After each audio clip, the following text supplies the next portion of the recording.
안녕하세요, 강민철입니다. 자, 이번 시간에는 앞선 강의에서 말씀드렸던 교착 상태라고 하는 문제를 어떻게 해결할 수 있는지에 대해서 말씀드려 보도록 하겠습니다. 저번 강의를 못 들으신 분들은 교착 상태가 뭔지 모르시는 분들은 저번 강의를 먼저 들어주시고 이번 강의를 수강해 주시기를 권해드립니다. 아시겠죠? 교착 상태를 해결하는 방법으로는 크게 세 가지가 있습니다. 예방을 하는 방법도 있고요. 교착 상태가 애초에 그냥 일어나지 않도록 예방하는 방법도 있고요. 교착 상태가 발생하지 않도록 최대한 조금씩 회피하는 방법도 있고요. 그리고 교착 상태가 뭐 일어나든 말든 일단 자원을 쭉 할당을 한 다음에 검출을 해서 회복을 하는 방법도 있습니다. 이 각각의 방법들에 대해서 말씀드려 보도록 할게요. 가장 첫 번째로 교착 상태 예방 방법입니다. 이 교착 상태 예방은 애초에 교착 상태가 발생하지 않도록 하는 방법이에요. 그러기 위해서는 어떻게 해야 되겠어요? 저번 시간에 교착 상태 발생 조건에 대해서 말씀드렸죠. 이 네 가지 교착 상태 발생 조건 중에서 하나라도 충족을 하지 않으면 교착 상태는 발생하지 않는다 라고 제가 말씀을 드렸는데 그렇기 때문에 교착 상태 예방에서는 교착 상태가 발생할 수 있는 네 가지 발생 조건 중에서 하나를 없애버리는 방식으로 교착 상태를 예방할 수가 있습니다. 이게 교착 상태 예방이에요. 아시겠죠? 그럼 교착 상태 발생 조건을 하나씩 한번 없애볼까요? 상호 배제, 점유화 대기, 비선점, 원형 대기, 이거 하나하나씩 한번 없애봅시다. 상호 배제를 한번 없애볼까요? 상호 배제를 없앤다는 말은 달리 말하면 모든 자원을 공유하게 만든다 라는 말과도 같습니다. 근데 이거는 이론적으로는 가능하지만 현실적인 방법은 아니에요. 왜냐면 현실적으로 모든 자원을 공유하기는 불가능하잖아요. 그렇죠? 그렇기 때문에 상호 배제 조건을 없애서 교착 상태를 예방하겠다 라고 하는 말은 뭐 이론적으로는 가능할 수 있겠지만 현실적인 방법은 아니다 라고 보시면 되고요. 자, 그러면 점유화 대기를 한번 없애보면 어떨까요? 점유화 대기는 제가 뭐라 그랬죠? 자원을 할당받은 상태에서 자원을 대기하는 것을 점유화 대기라고 말씀드렸죠. 식사하는 철학자 문제 같은 경우에서는 모두 왼쪽 포크를 들고 오른쪽 포크를 기다리는 것을 점유화 대기라고 부릅니다. 근데 이런 걸 없애버리겠다는 거예요. 다시 말해서 특정 프로세스한테 자원을 모두 몰빵을 해주거나 아예 할당하지 않는 방식으로서 배분해버리면 점유화 대기 조건을 없앨 수가 있습니다. 그러니까 철학자들한테 그러는 거죠. 포크 기다리실 거면 왼쪽 포크는 내려놓고 기다려주세요. 이렇게 말씀해 드리는 것과 같습니다. 근데 이것 또한 이론적으로는 교착 상태를 아예 발생시키지 않을 수가 있어요. 근데 단점, 부작용도 있습니다. 왜냐하면 자원의 활용도가 너무 떨어질 수가 있어요. 이거는 점유화 대기를 없애는 방식은 어떤 프로세스한테 자원을 모두 할당하거나 아니면 아예 할당하지 않거나 이런 방식으로 배분을 해주겠다는 건데, 그러면은 지금 당장 자원이 필요한데 활용되지 못하는 프로세스도 있을 수가 있고 할당을 받지 못하면서 오랫동안 대기해야 되는 프로세스도 있을 수가 있고, 프로세스한테 모든 자원을 다 할당을 했는데 어떤 자원은 많이 쓰지도 않아. 그러면 그 자원은 그거대로 또 낭비일 수 있고, 그렇기 때문에 자원의 활용률을 낮출 수 있는 부작용이 있는 방식이다 라고 기억해 주시면 되겠습니다. 아시겠죠? 자, 그러면은 이번에는 비선점 조건을 한번 없애볼까요? 비선점 조건. 비선점은 한 프로세스가 다른 프로세스의 자원을 뺏을 수 없다라고 하는 조건이라고 말씀드렸죠. 다시 말해서 한 프로세스가 다른 프로세스의 자원을 뺏을 수 있게끔 만들면 교착 상태는 발생하지 않습니다. 선점이 가능한 자원에 대해서는 이거는 실제로 효과적인 방법일 수가 있어요. 선점이 가능한 대표적인 자원으로 뭐가 있었죠? CPU가 있었죠? 선점형 스케줄링이 있었고 비선점형 스케줄링이 있었잖아요.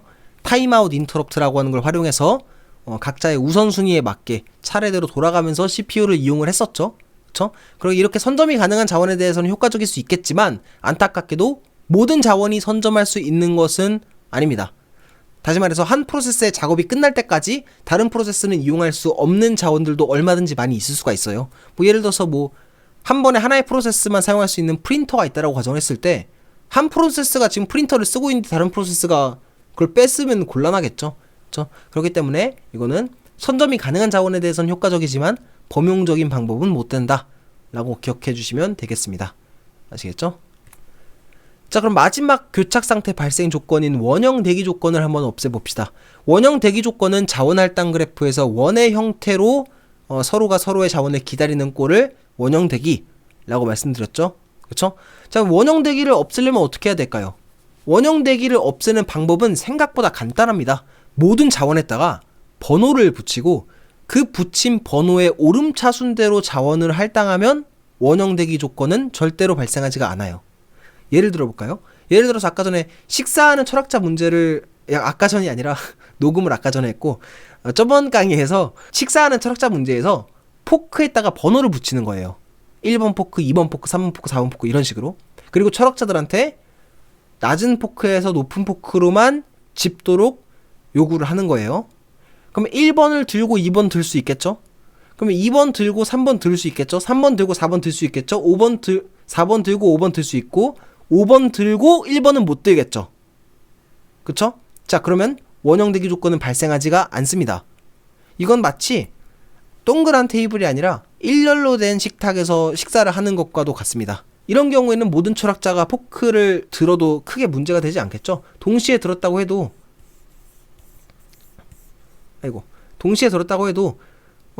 만약에 이 철학자가 식사가 끝나면 마치 도미노처럼 이렇게 도미노처럼 쭈르르륵 자원이 이제 할당 해지가 될 테니까요. 포크를 도미노처럼 쭉 이렇게 내려놓을 테니까요. 그렇죠? 자, 근데 원형 대기 조건도 어느 정도 한계는 있습니다. 일단 모든 자원에다가 번호를 붙이는 작업이 만만한 작업은 아닙니다. 그리고 어떤 자원에 어떤 번호를 붙이느냐에 따라서 활용률이 달라지겠죠. 예를 들어서 어떤 자원은 많이 써야 되는데도 불구하고 많이 활용되는 자원인데도 불구하고 붙어있는 번호가 너무 낮아가지고 많이 활용되지 못할 수도 있고, 어떤 자원은 별로 쓰이는 자원도 아닌데 번호가 높아서 많이 활용될 수도 있고, 이럴 수가 있겠죠. 그렇죠? 이런 이유 때문에 원형 대기 조건을 없애는 방식은 앞서 말씀드렸던 이런 방식들에 비해서는 가장 현실적이고 실용적인 방식이지만 이런 단점도 있다 라고 기억해 주시면 되겠습니다. 아시겠죠? 자, 이렇게 교착 상태를 예방하는 방법에 대해서 알아봤습니다. 교착 상태를 예방하는 방법은 자명했죠? 교착 상태가 발생하는 조건을 그냥 하나라도 충족하지 못하게 만들면은 교착 상태가 절대로 발생하지 않게끔 보장할 수 있습니다. 하지만 여러 가지 부작용이 따르는 방식이었다 라고 기억해 두시면 되겠습니다. 아시겠죠? 자, 그럼 이번에는 교착 상태의 회피에 대해서 말씀을 드릴게요. 이 교착 상태 회피 방식에서는 이 교착 상태라고 하는 문제를 어떻게 정의하냐면, 자원은 한정되어 있는데 이 한정되어 있는 자원을 너무 무분별하게 할당해서 발생했다 라고 간주를 합니다. 만약에 자원은 한정되어 있고 그걸 너무 무분별하게 할당을 하면은 교착 상태가 발생할 위험이 높아지겠죠. 막말로 식사하는 철학자 문제에서 포크의 개수가 무한정 많았다면 교착 상태가 발생하지 않는 것처럼, 그쵸?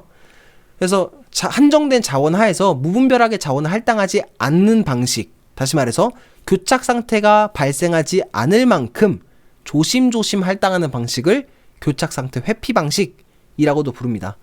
배분할 수 있는 자원의 양을 고려해서 교착 상태가 발생하지 않을 만큼 배분하는 방식이 교착 상태의 회피라고 보시면 돼요. 아시겠죠? 자, 이 교착 상태 회피에 대해서 이해하시려면 이 세 가지 용어에 대해서 이해를 하셔야 됩니다. 하나는 안전순서열이라고 하는 용어고, 하나는 안전상태, 또 하나는 불안전상태입니다. 각각이 무엇인지 알아보죠.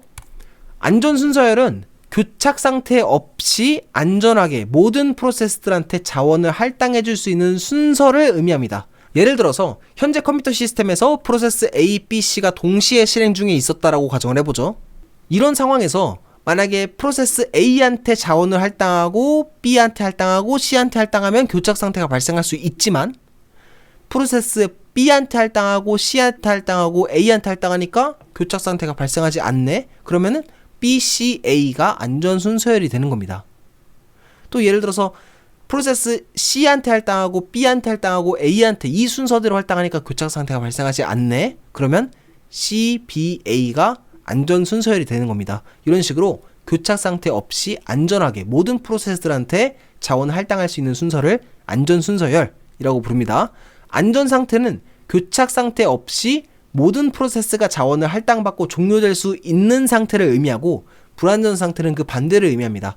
교착 상태가 발생할 수도 있는 상태를 의미합니다. 다시 말해서 안전 상태는 안전 순서열이 있는 상태를 의미하고, 불안전 상태는 안전 순서열이 없는 상태를 의미한다 라고 보시면 됩니다. 아시겠죠? 자, 이 안전 상태, 불안전 상태, 그리고 안전 순서열이라고 하는 용어는 예시를 통해서 이해하시는 게 가장 좋습니다. 예를 들어서 이런 상황을 한번 가정해 볼까요? 가령 컴퓨터 시스템에 총 12개의 자원이 있었다 라고 가정을 해보겠습니다. 그리고 동시에 실행되는 프로세스 P1, P2, P3가 각각 5개, 2개의 자원을 할당받아서 실행 중이었다라고 가정해보죠. 총 12개의 자원이 있다고 했으니까 운영체제가 배분할 수 있는 자원의 개수는 3개가 남겠죠. 왜냐면 P1, P2, P3가 5개, 2개 합해서 9개의 자원을 갖고 왔으니까 12에서 9개를 빼면 3이 되잖아요. 그쵸? 그렇기 때문에 운영체제가 배분할 수 있는 자원의 개수는 3개가 남겠죠. 그리고 프로세스 P1, P2, P3는 각각 최대 10개, 4개, 9개의 자원을 요구할 수 있다 라고 가정을 해보겠습니다. 자, 이거를 표로 간단하게 나타내보자면 이렇게 나타낼 수가 있겠죠. P1은 최대 10개 요구할 수 있고 현재 5개를 할당받아서 사용 중이다. P2는 최대 4개를 요구할 수 있고 현재 2개를 할당받아서 사용 중이다. P3는 9개를 요구할 수 있고 2개를 할당받아서 사용할 수 있다. 이렇게 표현할 수가 있겠죠. 자, 이런 상태는 안전 순서열이 존재합니다. P2, P1, P3 이 순서대로 자원을 쭉 할당하면은 안전하게 P1, P2, P3 모두 정상적으로 실행을 완료할 수가 있어요. 이게 왜 그러냐면 가령 이런 상황을 한번 가정해보죠. 최악의 상황을 한번 가정해보죠. 프로세스 P1, P2, P3가 모두 최대로 내가 지금 요구할 수 있는 최대의 자원을 요구했다고 가정해보겠습니다. P1, P2, P3가 각각 5개, 2개, 7개의 자원을 추가로 요구한 상황을 가정해볼게요. 최대로 요구했다고 가정해볼게요. 그럼 여기서 이거 빼면은 더 요구할 수 있는 거는 5개, 빼면은 더 요구할 수 있는 건 2개, 빼면은 더 요구할 수 있는 건 7개겠죠? 그쵸? 자, P2, P1, P3 순서대로 자원을 한번 할당해볼까요? 일단 P2한테 자원을 한번 할당해보겠습니다. P2는 이미 자원 2개를 갖고 있으니까 남은 자원 몇 개였죠? 3개였죠. 남은 자원에서 2개를 할당해서 배분을 해주면 됩니다. 그럼 여기서 더하기 2 남은 거에서 빼기 2 할당한 자원은 총 11개가 되겠죠. 그쵸? 자, 그럼 P2는 모든 필요한 자원을 모두 할당을 받았으니까 정상적으로 작업을 끝낼 수가 있겠죠. 그쵸? 작업을 끝내면 자원은 어떻게 하겠어요? 운영체제한테 반환을 하겠죠. 요구한 자원을 할당받은 P2는 정상적으로 작업을 끝낸 다음에 갖고 있었던 자원을 반환을 하게 됩니다. 자, 그러면 P2가 썼던 자원, 즉 반환받은 자원은 이렇게 쭉 다시 더해지겠죠. 남은 자원에. 그쵸? 종료가 됐고 자원이 반환이 됐으니까요. 그쵸? 자, 이런 상황에서 이번에는 P1한테 자원을 할당한다고 가정해볼게요. P1은 최대 10개까지 요구할 수 있다고 그랬죠? 근데 그 중에서 5개를 사용 중이라고 그랬죠? 남은 자원은 현재 5개죠. 그쵸? 그러니까 이 자원을 P1한테 할당을 해주면 돼요. 그쵸? 그럼 P1 또한 요구한 자원을 모두 할당을 받았으니까 정상적으로 작업이 완료가 되겠죠? 그쵸? 자, 그러면 작업이 완료가 됐으면 P1이 썼던 자원도 반환이 되겠죠? P1이 종료되고 나서요. 그쵸? 자, 그 다음에 P3한테 요구하는 자원을 쭉 할당해주면은 모두가 모든 프로세스 P1, P2, P3 모두가 프로세스가 안전하게 종료가 될 수가 있습니다. 정상적으로 실행이 될 수가 있어요. 다시 말해서 이런 상황은 앞서 말씀드렸던 이런 상황은 P2, P1, P3라고 하는 안전 순서열이 존재하고 이 안전 순서열대로 할당을 해주면 모든 프로세스가 정상적으로 실행을 할 수가 있습니다. 여기까지 이해가셨죠? 자, 이런 식으로 자원을 할당해주는 것을 교착상태 회피라고 합니다. 자, 그렇다면 이번에는 좀 다른 상황을 한번 가정해 보겠습니다. 앞서 이런 상황이었었죠. 초기 설정이 이랬었죠. 그쵸?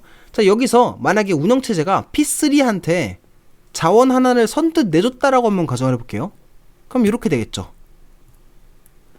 지금 현재 사용 중인 게 2개였는데 하나를 할당 받았으니까 선뜻 하나를 내줬으니까 P3한테. 그쵸? 그리고 할당된 자원은 하나 늘어날 거고 남은 자원은 2개로 줄어들겠죠. 그쵸? 자, 이런 상황은 안전순서열이 없습니다. 교착 상태가 발생할 위험이 있어요. 아시겠죠? 왜 그러냐면 이번에도 마찬가지예요. 최악의 경우를 한번 가정해 보겠습니다. P1, P2, P3가 모두 각각 요구할 수 있는 최대의 자원을 요구했다고 가정을 해볼게요. 자, 최대의 자원을 요구했다라고 하는 말은 P1은 5개, P2는 2개, P3는 6개를 요구했다 라고 하는 말과도 같겠죠. 자, 이런 상황에서는 지금 P3는 6개를 요구했는데 지금 남은 건 2개밖에 없으니까 얘한테는 할당을 못하고, P1은 5개를 더 추가로 요구했는데 남은 게 2개밖에 없으니까 얘한테도 할당을 못하고, 얘한테 할당을 할 수 있을까 싶긴 하지만 얘를 할당해버리면 남은 자원은 0개가 되죠. 그럼 남은 자원은 0개가 있으니까 그럼 얘가 지금 실행 끝낸다고 해도 반환받는 자원은 4개잖아요. 얘는 6개 요구하고 얘는 5개 요구했죠. 이런 상황에서는 P1의 요구도 P3의 요구도 들어줄 수가 없겠죠. 그렇기 때문에 P1과 P3는 서로가 갖고 있는 자원을 보면서 실행이 중단되는 교착 상태가 발생할 위험이 있을 수가 있겠죠. 여기까지 이해 가셨죠? 그쵸? 자, 이런 식으로 안전 순서열이 없는 상태를 불안전 상태라고 부릅니다. 정리하자면 교착 상태 회피는 항상 안전 상태만을 유지하게끔 자원을 할당하는 방식이라고도 볼 수 있습니다. 그러니까 내가 자원을 할당하기 이전에도 안전 상태였고, 내가 만약에 어떤 프로세스한테 자원을 할당해도 안전 상태가 유지가 된다면 그때서야 비로소 자원을 할당하는 방식. 다시 말해서 교착 상태가 발생하지 않을 만큼 조심조심 자원을 할당하는 방식이 교착 상태 회피라고 보시면 돼요. 아시겠죠? 자, 이와 관련해서 자, 이런 건 어떻게 할 수 있어요? 라고 궁금하실 수도 있는데, 이와 관련해서 궁금하신 분들은 은행원 알고리즘이라고 있거든요. 교착 상태 회피를 한 알고리즘, 대표적인 알고리즘인데, 이 은행원 알고리즘에 대해서 추가로 학습해 보시면 도움이 될 겁니다. 아시겠죠? 마지막으로 교착 상태 검출 후 회복하는 방식에 대해서 말씀을 드릴게요. 이거는 뭐 별다른 건 없습니다. 교착 상태가 발생했다는 것을 인정하고 사후에 조치하는 방식이라고 볼 수 있는데요. 일단 교착 상태가 발생을 하든 말든 프로세스가 자원을 요구하면 일단 할당을 해주고, 교착 상태가 발생했다면 그때 회복을 하는 방식이라고 보시면 돼요. 여기에는 크게 2가지가 있는데, 하나는 선점을 통한 회복이 있고요. 그러니까 교착 상태를 회복하는 방식에는 크게 2가지가 있는데, 하나는 선점을 통한 회복이 있고요. 또 하나는 프로세스 강제 종료를 통한 회복이 있습니다. 선점을 통한 회복은 교착 상태가 회복될 때까지 한 프로세스씩 자원을 몰빵해주는 방식이라고 보시면 돼요. 해결이 될 때까지 교착 상태가 검출이 되었다면요. 아시겠죠? 프로세스 강제 종료를 통한 회복은 말 그대로입니다. 프로세스를 강제 종료하는 거예요. 여기선 또 세부적으로 2가지 방식이 있는데, 교착 상태에 놓인 프로세스를 모두 강제 종료를 해버리는 방식도 있고요. 교착 상태가 회복될 때까지 하나씩 강제 종료하는 방식도 있습니다. 근데 이 첫 번째 방식인 경우에는 확실하게 교착 상태를 없앨 수가 있겠죠. 근데 그만큼 작업 내역을 많이 잃게 될 위험이 있다는 점이 있고요. 이 방식은 교착 상태가 회복이 됐나 안 됐나 이걸 계속 확인해 봐야 되기 때문에 그만큼 오버헤드는 들지만 작업 내역을 그래도 좀 최소화하면서 잃을 수 있다라고 하는 나름의 장점도 있습니다. 아시겠죠? 이게 교착 상태를 검출하고 회복하는 방식이다 라고 이해하시면 되겠습니다.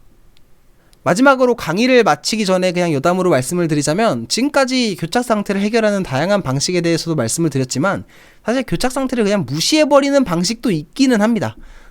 교착 상태가 드물게 발생한다면 어차피 드물게 발생하는 잠재적인 문제는 그냥 무시해도 되지 않냐, 이걸 타조 알고리즘이라고 불러요. 타조 알고리즘은 왜 그러냐면, 타조가 문제가 생겼을 때 그 문제를 해결하려고 하지 않고 땅에다가 머리를 이렇게 묶고 그냥 숨어버린다는 어떤 유머? 이런 대중적인 유머에서 따온 이름인데요. 실제로 타조가 이렇게 행동하진 않습니다. 아무튼 완벽함을 추구하는 과학자나 수학자 입장에서는 이게 무슨 방법이야 싶을 수는 있겠지만, 문제 발생의 빈도수나 아니면 심각성에 따라서 최대 효율을 추구해야 되는 엔지니어 입장에서는 때로는 이 방식이 적합할 때도 있습니다. 아시겠죠? 자, 이렇게 교착 상태 해결 방식에 대해서 말씀을 드렸는데요. 이번 강의는 여기까지 하도록 하겠습니다. 여기까지 들어주신 여러분들 정말 고생 많으셨습니다. 감사합니다.